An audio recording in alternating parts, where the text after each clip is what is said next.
Arpa radio प्रस्तुत करता है कार्यक्रम सप्ताह के श्रोता। इस हफ्ते की श्रोता साथी हैं अनूपपुर मध्य प्रदेश की जय मंत्री केवट और इनसे बातचीत कर रही हैं सुजाता शुक्ला। नमस्कार, अरपा रेडियो 90.8 एफएम पर मैं हूं आपके साथ आपकी दोस्त सुजाता शुक्ला। सप्ताह के श्रोता, इस कार्यक्रम में आज हम मिलवाने जा रहे हैं हमारी खास श्रोता जय मंत्री केवट जी से। उनके जीवन से जुड़ी बातें और उनके पसंद के गीतों के साथ हम शुरू करते हैं उनसे बातचीत का सिलसिला। जय मंत्री जी, हमारे कार्यक्रम में आपका बहुत बहुत स्वागत है। नमस्कार। नमस्कार। आप सब सुनने वाले जितने भी भाई बहन हैं सभी को नमस्ते, शुभ संध्या, प्रणाम।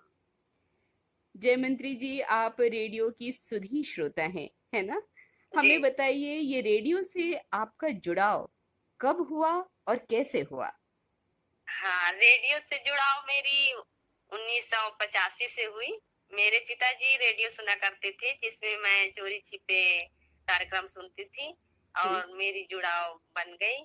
मैं आकाशवाणी रायपुर के कार्यक्रम किसलय और बाल वाटिका से प्रभावित हुई थी।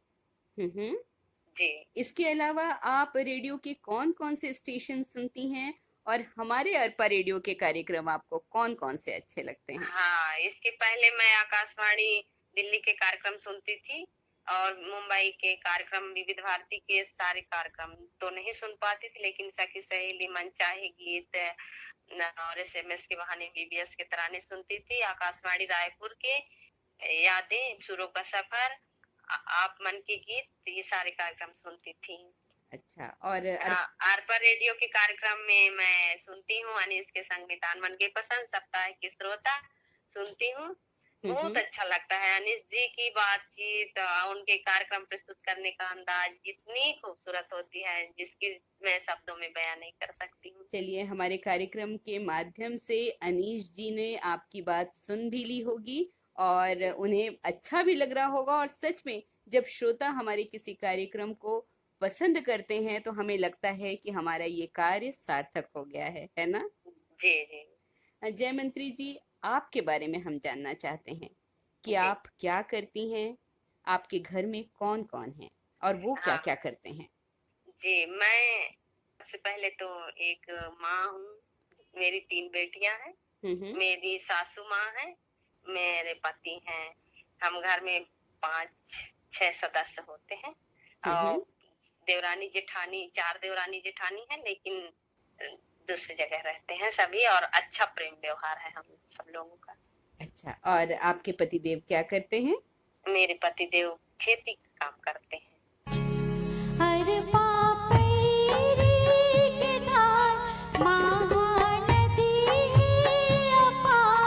ये है आपका अपना अरपा कम्युनिटी रेडियो बिलासपुर और अरपा वेब रेडियो।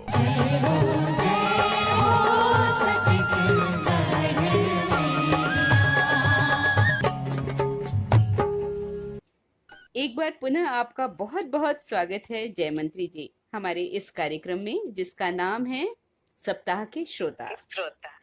जय मंत्री जी, आपने अभी बताया कि आप शिक्षिका हैं, है ना? जी। तो छोटे बच्चों को पढ़ाना आपको कैसा लगता है और कौन सी क्लास को आप पढ़ाती हैं? डांटती वाटती तो नहीं है? हाँ, छोटे बच्चे को पढ़ाना बहुत ही अच्छा लगता है और मैं 3, 4, 5 क्लास को सभी विषय पढ़ाती हूँ। मेरे सहयोगी हैं टीचर, तो वो 1-2 क्लास को पढ़ाते हैं। साथ ही बच्चों को डांटना तो ये स्वाभाविक है, उनकी गलती पर डांटी जाती है, लेकिन बच्चों को पाठ से जोड़ने से पहले उन्हें अपनी ओर आकर्षित करने के लिए उन्हें गीत, कविता के माध्यम से कुछ कहानी, आसपास के घटनाओं को बताकर ही आकर्षित किया जाता है और उन्हें ध्यान आकर्षण करना होता है, अपनी तरफ खींचना। बिल्कुल, मनोरंजन करके यदि बच्चों को पढ़ाया जाए तो बच्चे बहुत ही रुचि के साथ अपनी पढ़ाई करते हैं, है ना? जी। जय मंत्री जी, आप अनूपपुर के पास रहती हैं, है ना? तो अनूपपुर में ही है अमरकंटक, यानी नर्मदा नदी का उद्गम स्थान।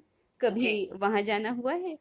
जी, नर्मदा नदी के दर्शन मैंने बहुत पहले से करते आ रही हूँ। माँ नर्मदा नदी प्रमुख नदियों में से एक है। वो भारत की नदियों में 5वीं नदी है, जो मध्य प्रदेश राज्य के अनूपपुर जिले से सतपुड़ा मैकल पर्वत से निकलती है, नर्मदा कुंड से निकली है। ये नदी गुजरात के भरूच जिले के पश्चिम में खंबात की खाड़ी में गिरती है और अंत में अरब सागर में जाकर मिल जाती है। नर्मदा नदी के बारे में जितना भी बोलूं वो बहुत ही कम है। मैं आप लोगों को बताना चाहती हूँ, नर्मदा नदी में कई जलप्रपात हैं, जैसे धुआंधार जलप्रपात जो जबलपुर में है, भेड़ा घाट के नाम से प्रसिद्ध जानी जाती है। कपिल धारा है नर्मदा नदी में जलप्रपात, और दूध धारा भी है, और माँ की बगिया है, और सबसे बड़ी बात तो वहाँ की एक मंदिर है, कल्याण आश्रम नाम से प्रसिद्ध है। उसकी मतलब वो मंदिर की आरती 8 बजे शुरू होती है। आप कभी भी आए तो उस भव्य आरती को देखकर सुनकर आनंद लीजिए। कभी भी। माँ नर्मदा की उपनाम है मैकल सुता, शंकरी जो शिवा की पुत्री है, रेवा, सोबो, सोमदेव, नर्मदा, नमादोस आदि नाम से जानी जाती हैं। माँ नर्मदा पर बहुत बांध बने हैं, जिन्हें मैं नाम लेना चाहती हूँ। इंदिरा सागर बांध जो यह खंडवा जिले में है, सरदार सरोवर बांध जो सोनगढ़ गुजरात में है, ओमकारेश्वर डैम मध्य प्रदेश में है, महेश्वर बांध जो खरगोन में है, बरगी बांध मध्य प्रदेश में है। ये सारे बांध और जलप्रपात मनमोहक, देखने से यहाँ की जो प्राकृतिक सौंदर्य है वो देखने योग्य है। बिल्कुल। माँ नर्मदा भारत की 5वीं सबसे बड़ी नदी जो गंगा, गोदावरी, कृष्णा, यमुना, नर्मदा है। मध्य प्रदेश को नदियों की मायका भी कहा जाता है। अच्छा मैडम जी, कैसे? तो अभी अभी एक भाई सवाल किए थे कि गंगा सप्तमी क्या है। एक त्योहार आती है गंगा सप्तमी की, जो बैसाख माह में आती है। तो सप्तमी को इस दिन माँ नर्मदा के यहाँ सभी जितने भी देवी देवताएं हैं वो आते हैं, मतलब पृथ्वी पर आते हैं, अवतरित होते हैं। हाँ, पहले आए थे, अभी भी आते होंगे, लेकिन हमें दर्शन नहीं देते। जी। और मैं हर बार माँ नर्मदा का जिक्र माँ कहकर क्यों कह रही हूँ, एक सच्ची घटना आपको बता दूं। बिल्कुल बताइए, हम भी जानना चाहेंगे। जी, मेरी शादी के बाद 8 साल हो गए थे, मुझे संतान सुख प्राप्त नहीं हो रही थी। तो मेरी दादी माँ बोले कि तुम माँ नर्मदा के दर्शन करो, नर्मदा के दर्शन करो तो तुम्हें संतान सुख प्राप्त होंगे। और मेरी दादी माँ मुझे ले गई और मैं वहाँ मन्नत मांगी, तो मुझे अक्टूबर 2000 में मुझे पुत्री प्राप्त हुई, और एक पुत्री नहीं, मुझे 3 पुत्रियां प्राप्त हुई। तो मैं उन तीनों पुत्रियों को माँ नर्मदा के स्वरूप ही मानती हूँ। ऐसा है। बहुत अच्छी बात आपने बताई जयमंत्री जी, और ये सही बात है कि सच्ची प्रार्थना अगर हम ईश्वर के सामने करें तो वो जरूर पूर्ण होती है ना। और आप भी माँ नर्मदा के पास उनके स्थान पर गई और उनसे आपने प्रार्थना की और वो पूर्ण भी हुई। तो हमेशा कहते हैं कि यदि सच्ची प्रार्थना की जाए तो वो जरूर पूरी होती है। आपसे बात करना बहुत अच्छा लग रहा है जयमंत्री जी। दुनिया भर में इस समय करीब 2 अरब लोग ऐसे हैं जिन्हें स्वच्छ पेयजल उपलब्ध नहीं हो पा रहा, और साफ पेयजल उपलब्ध ना होने के कारण लाखों लोग बीमार होकर अस्थमा काल का ग्रास बन जाते हैं। ये जल ये न हो जाए ओझल, आओ इसे बचाएं, ये तो है अपना कल। इंटरनेशनल एटॉमिक एनर्जी एजेंसी का कहना है कि पृथ्वी पर उपलब्ध पानी की कुल मात्रा में से मात्र 3% पानी ही स्वच्छ बचा है, और उसमें से भी करीब 2% पानी पहाड़ों व ध्रुवों पर बर्फ के रूप में जमा है, जबकि शेष 1% पानी का उपयोग ही पेयजल, सिंचाई, कृषि तथा उद्योगों के लिए किया जाता है। ये न हो जाए ओझल। अपने भूगोल को इतिहास बनते नहीं देखना है तो पानी की एक एक बूंद को बचाना आपकी भी जिम्मेदारी है। शीतल निर्मल ये कल कल बहता जल, आओ इसे बचाएं, ये तो है अपना कल। 90.8 FM अरपा रेडियो पर आप सुन रहे हैं कार्यक्रम सप्ताह के श्रोता। हमारी आज की श्रोता हैं जय मंत्री जी अनूपपुर से। जय मंत्री जी, आप बहुत ज्ञानी हैं। आपने इतनी सारी ज्ञान की बातें हमें माँ नर्मदा के बारे में बताया, और हर इंसान की कोई ना कोई खूबी जरूर होती है ना? तो जी। आपकी रुचि किस क्षेत्र में है, जहां आपको कभी गौरव का भी अनुभव हुआ हो? ऐसी कोई बात अगर आपके जीवन में घटित हुई हो तो हमें जरूर जी, बताइए। मेरी रुचि है सबसे पहले तो मुझे अच्छी पढ़ाई करना। हम्म। बचपन से मैं यही सोचते आई हूँ कि अच्छी पढ़ाई करूँ। मेरे पिताजी के भी यही कामना थी कि मेरी बेटी पढ़े और अच्छे पद पर रहे। हाँ। मैं अपनी पढ़ाई के साथ साथ बागवानी का काम करती हूँ, खेती का काम भी करती हूँ, और साथ ही एक घर गृहस्थी संभालने का काम भी करती हूँ। अच्छा, तो आप खेती किसानी भी करती हैं एक शिक्षिका होने के साथ साथ, ये कैसे जी। कर पाती हैं? जी, खाली समय में मैं सहयोग करती हूँ अपने पति को, हम्म। और बाकी स्कूल टाइम में स्कूल का काम करती हूँ। मुझे सिर्फ मार्गदर्शन देना होता है और व्यवस्थाएं करनी पड़ती है। मैं जैविक खेती अपनाना सीखा सन 2003 से। हम्म। जैविक खेती जब से मैंने की है तो एक अच्छे किसान के तौर पर अच्छी पैदावार भी प्राप्त हुई है, और वर्ष 2007 में मुझे महानिदेशक ग्रेस कुजूर जी की अध्यक्षता में आकाशवाणी महानिदेशक के तौर पर उन्होंने अच्छी खेती, जैविक खेती लाभ के उसमें मुझे प्रमाण पत्र प्राप्त हुआ था, जो आज भी है मेरे पास। ये तो बहुत ही अच्छी बात है जय मंत्री जी। आप एक प्रगतिशील महिला हैं, शिक्षा के साथ साथ आप खेती किसानी में भी रुचि रखती हैं। ये जानकर हमको बहुत अच्छा लग रहा है जी। है ना? और जब सफलता मिलती है तो मन में उत्साह और अधिक आ जाता है जी। है ना? जी। तो आप घर और बाहर का कार्य दोनों बखूबी संभाल रही हैं, तो दोनों जी। जगह के कार्य एक साथ आप कैसे संभाल पाती हैं? हमारे श्रोताओं को बताइए। हाँ, दोनों एक साथ नहीं हो पाते। सबसे पहले तो मेरा कर्तव्य बनता है कि मैं अपनी जिस पद पर हूँ उस पद की गरिमा को बनाए रखूं, और दूसरी बात ये है कि मैं अपने परिवार की देखभाल के लिए, उनके पालन पोषण के लिए, खेती का काम करके उनके जीवन यापन के लिए अच्छा अनाज पैदा कर सकूं और उन्हें अच्छे भोजन की व्यवस्था कर सकूं। बिल्कुल बिल्कुल सही बोल रही हैं आप।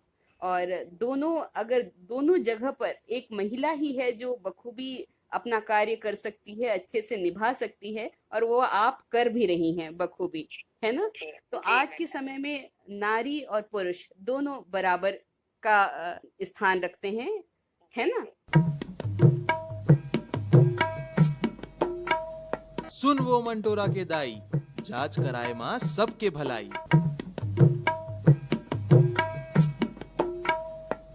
सुघर गांव के यही पहचान, कुष्ठ मुक्त रहे हर इंसान।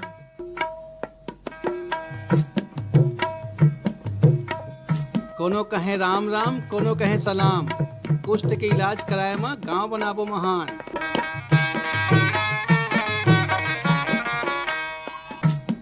सुघर जिंदगी के आधार, कुष्ठ मुक्त रहे हर परिवार। कार्यक्रम सप्ताह के श्रोता में एक बार फिर से आपका स्वागत है, और आज के श्रोता हैं जय मंत्री केवट जी, और इनसे बातचीत कर रही हूँ मैं, यानी सुजाता शुक्ला।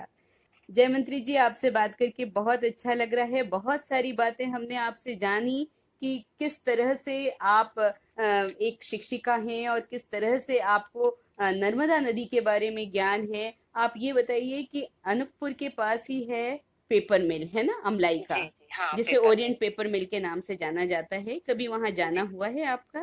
जी, मुझे जाना हुआ है, मुझे 2 बार मौका मिल चुकी है। पेपर मिल अमलाई के बारे में भी मैं जितना बोलूं कम है। हम जो भी पेपर सुबह से लेकर अखबार यूज करते हैं या फिर लिखने पढ़ने पेपर, जहाँ जहाँ कागज का उपयोग होता है, आज तो इंटरनेट का जमाना है तो कुछ कागज का दौर कम हो चुका है, लेकिन सबसे पहले तो यही चलते थे और आज भी चल रहे हैं। तो जो ओरिएंट पेपर मिल के बारे में मैं बताना चाहती हूँ। यहाँ लाखों मजदूर लोग काम करते हैं, बहुत ही एक ऐसा मशीन यहाँ है जो हमें कागज प्राप्त करवाती है। जी, और किसी जमाने में ये एशिया का नंबर 1 पेपर मिल भी हुआ करता था, है ना? जी जी। और आपके ही स्थान जहाँ पर आप रहती हैं यानी अनूपपुर, उसके पास ही है शहडोल, जी है ना, जिसे विराट नगर के नाम से कभी जाना जाता था। तो उसके जी। बारे में भी हमारे श्रोताओं को कुछ बता दीजिए। हाँ, विराट नगरी महाभारत काल की नगरी, राजा विराट थे। महाभारत काल में जो 5 पांडव थे और द्रौपदी थी, वो अज्ञातवास में यहाँ रुके थे।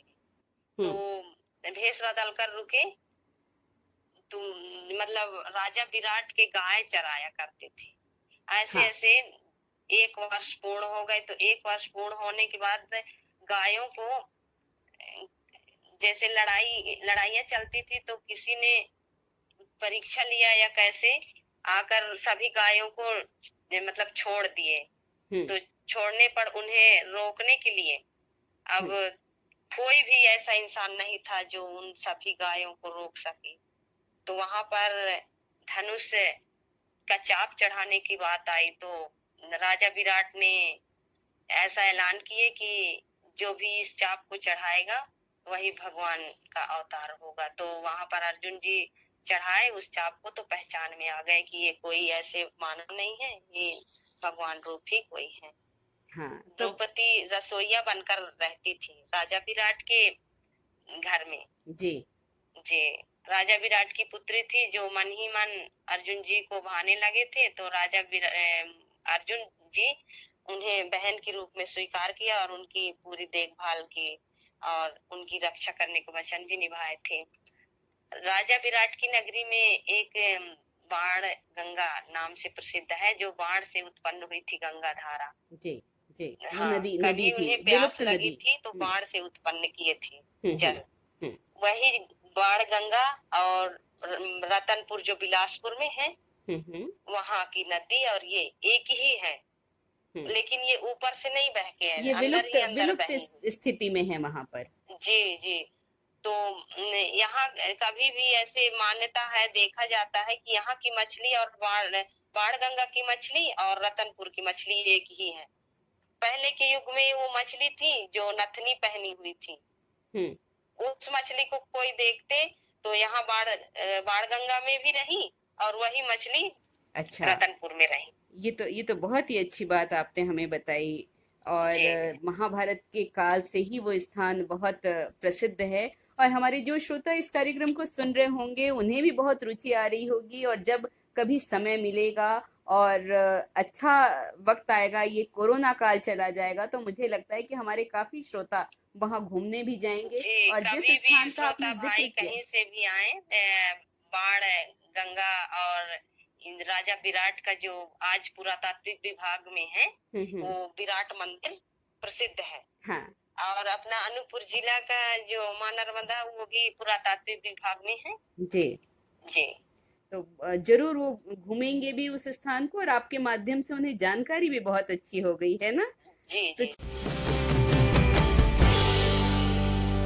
आप सुन रहे हैं बिलासपुर छत्तीसगढ़ का अर्पा कम्युनिटी रेडियो 90.8 मेगाहर्ट्ज पर। कोरोना के इस कठिन दौर में न सिर्फ हमारी जिम्मेदारी है कि घर पर रहें, बल्कि अपने घर के लोगों को, अपने आस पड़ोस के लोगों को अलग अलग माध्यमों से, फ़ोन कॉल के माध्यमों से इसके प्रति सचेत करिए। यदि आपको लगता है कि नाते रिश्तेदारों में या आपके परिवार का कोई व्यक्ति प्रशासन के जो नियम हैं उसका उल्लंघन कर रहा है, तो ज़रूर उसे कॉल लगाइएगा, उसे समझाइएगा कि ये हमारी सेहत के लिए बेहद ज़रूरी है और राष्ट्र की सेहत के लिए भी बेहद बेहद ज़रूरी है। इसलिए घर पर रहिए, घर पर रहिए, घर पर रहिए। ये है आपका अपना अर्पा कम्युनिटी रेडियो बिलासपुर और अर्पा वेब रेडियो। एक बार पुनः आपका स्वागत है जय मंत्री जी। हमारी और आपकी बात अधूरी नहीं होगी, हम चलिए बात को आगे बढ़ाते हैं। तो जय मंत्री जी, आप एक प्रगतिशील महिला हैं और भविष्य में मेरे को लगता है कि आपको और भी बहुत सारी इच्छा होगी कुछ कुछ करने की, जिस हिसाब से आपको अलग अलग चीजों में रुचि है, आप खेती किसानी भी करती हैं, आप शिक्षिका भी हैं और आप रेडियो की भी बहुत सुधी श्रोता हैं, ज्ञानी भी हैं। आगे और क्या योजना है आपके जीवन की, आप क्या सोचते हैं? शब्दों से मुझे मेरी तारीफ कर रहे हैं, मेरी प्रशंसा कर रहे हैं, ये तो आकाशवाणी परिवार को मैं बहुत बहुत धन्यवाद करती हूँ जो मुझे बोलने का अवसर दिया गया, और आपका भी आभार प्रकट करती हूँ। मैं तो सबसे पहले पढ़ाई के साथ साथ मैं बड़े पद पर जाना चाहती थी। मेरे पिताजी की सपना रही कि मैं बड़े पद पर कार्य करूं। मैं चेहरे से खूबसूरत तो नहीं हूँ, देखे हुए भाई लोग खुद जानते हैं कि मैं कैसी हूँ करके, लेकिन मेरी सपना बहुत लंबी लंबी रहती है। और मैं आज एक माँ हूँ, गृहिणी हूँ, अपने परिवार की देखभाल करती हूँ, अपने पति की देखभाल करती हूँ। मेरी सासू माँ है और मैं उनके लिए अच्छा खेती करके अच्छे अनाज पैदावार करती हूँ। साथ ही सबसे पहले मेरा कर्तव्य बनता है, मेरा धर्म है कि मैं जिस पद पर हूँ उस पद की गरिमा को बनाए रखूं। मैं स्कूल में आने वाले बच्चे को किसी अन्य के बच्चे ना समझो, वो मेरे ही बच्चे हैं, सारे बच्चे मेरे हैं, ऐसी भावना मैं रखती हूँ। बिल्कुल बिल्कुल, ऐसी भावना रख के ही आगे बढ़ेंगे आप तो बहुत आगे बढ़ जाएंगे, और आप बढ़ भी रही हैं। और जहाँ चाह है वहाँ राह है। जयमंत्री जी, आप जो इच्छाएं आपकी अधूरी रह गई हैं, आपकी 3 बेटियां हैं आप बता रही हैं, और आज बेटी और बेटे कोई किसी से कम नहीं है ना? जी, तो मेरी 3 बेटियां हैं। मैंने अपने मन में कभी ऐसा विचार नहीं लाई कि मेरी बेटियां ही बेटियां हैं। मुझे इतनी खुशी है कि मेरी बेटियां हैं। मैं सभी माता पिताओं से आग्रह करती हूँ, कभी भी अपनी बेटियों को बोझ न समझे, वो अच्छी शिक्षा दे, अच्छी लालन पालन करें, उन्हें अच्छे मार्गदर्शन दे। बेटियों को एक बेटे की तरह वो शक्ति माने। बेटियां सबसे बड़ी शक्ति हैं। बिल्कुल जी।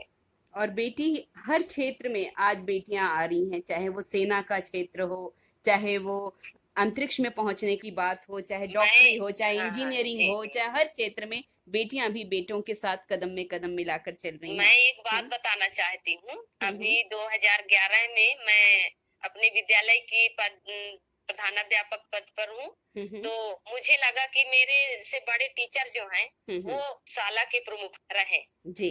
तो ऊपर से कलेक्टर साहब आए, मैं बोली सर मैं प्रभारी नहीं रहूंगी, मुझे प्रभार से मुक्त दिलाइए। तो वो सर कैसे बोल के गए मुझे, ऐसे शब्दों से बोले, प्रतिभा देवी सिंह पाटिल एक महिला थी ना, ऐसे करके बोले, अंतरिक्ष में जो गई है वो महिला थी ना, और जो काम कर रही हैं क्या महिलाएं नहीं कर रही हैं, ऐसे करके। जैसे खेल में है, अंतरिक्ष में है, राष्ट्रपति बन चुकी हैं, इंदिरा गांधी एक महिला थी ना, ऐसे करके उन्होंने मुझे उपमा दिए और मेरी तो जुबान ही बंद हो गई। उन्होंने आपकी जो खूबियां हैं उसको उन्होंने पहचाना होगा और वो जाना होगा कि आप उस क्षेत्र में आप आगे बढ़ सकती हैं, आप कर सकती हैं, तभी उन्होंने आपको जिम्मेदारी भी दी होगी, है ना? जी जी जी। हम आपके बेटियों की और आपके उज्जवल भविष्य की कामना करते हैं कि वे सचमुच आपका नाम रोशन करें और ऊंचे स्थान पर, जिस स्थान पर आप चाहती हैं आपकी बेटियां वहां पर पहुंचे। बहुत अच्छा लगा जय मंत्री केवट जी हमें आपसे बात करके। आशा है आपको भी हमारी ये बातचीत पसंद आई होगी। जी, मुझे बहुत पसंद आया, मुझे आपने ऐसा मौका दिया, मैं आप सबका शुक्रगुजार हूँ। बहुत बहुत धन्यवाद। सभी सुनने वाले भाइयों को मेरी ओर से बहुत बहुत धन्यवाद, शुभकामनाएं, प्रणाम, नमस्ते। आपका भी बहुत बहुत बहुत बहुत धन्यवाद जय मंत्री केवट जी। जी। तो ये थी हमारी आज की श्रोता जय मंत्री केवट जी। अगली बार एक नए श्रोता के साथ आप सभी से फिर होगी मुलाकात। तब तक के लिए मुझे यानी सुजाता शुक्ला को दीजिए अनुमति। नमस्कार।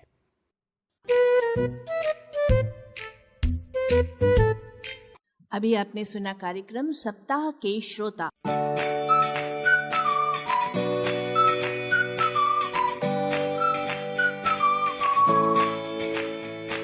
आप सुन रहे हैं अरपा कम्युनिटी रेडियो 90.8 मेगाहर्ट्ज पर।